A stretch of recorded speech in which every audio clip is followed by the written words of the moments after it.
বলতে চাই BDHS এর এক সমীক্ষা দিয়ে এখানে দেখা যাচ্ছে 25% কিশোর কিশোরী অপুষ্টির শিকার। 26শে মার্চ 2014 প্রথম আলো।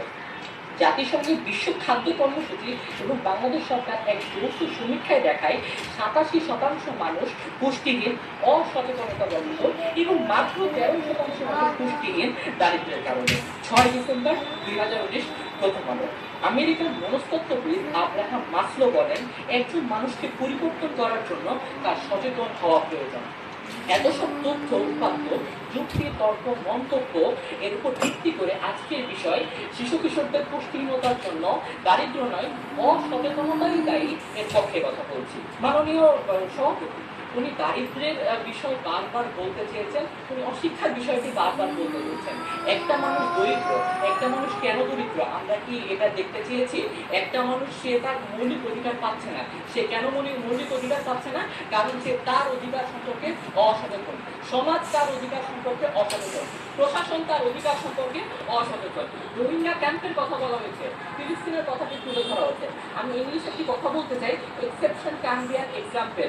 ফিলিস্তিনের স্বাভাবিক পরিস্থিতি বিরাজমান নয়, এরকম অস্বাভাবিক একটি পরিস্থিতিকে আপনারা উদাহরণ হিসেবে তুলে ধরছেন, সেটা কখনোই কাম্য হতে পারে না।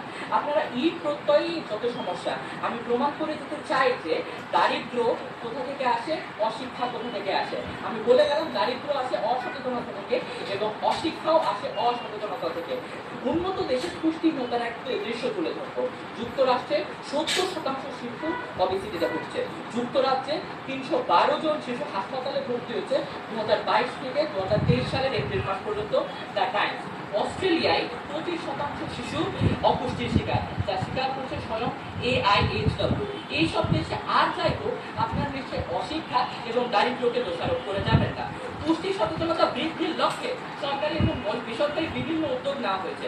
মাননীয় প্রধানমন্ত্রী দেশ স্বপ্ন শেখ হাসিনা দূরদর্শী চিন্তার ফলস্বরূপ একটি বাড়ি একটি খামারের মতো আরো অনেক প্রকল্প গ্রহণ করা হয়েছে, যা আমার দ্বিতীয় বক্তা খুব সাবলীলভাবে বলে গিয়েছেন।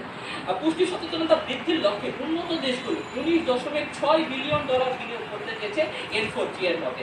আমি আমার পক্ষ দলকে প্রশ্ন করে যেতে চাই, যদি দারিদ্র্যই প্রধান কারণ হতো বা অশিক্ষায় প্রধান কারণ হতো, তাহলে কেন দারিদ্র্য বিমোচনে অথবা অশিক্ষা বিমোচনে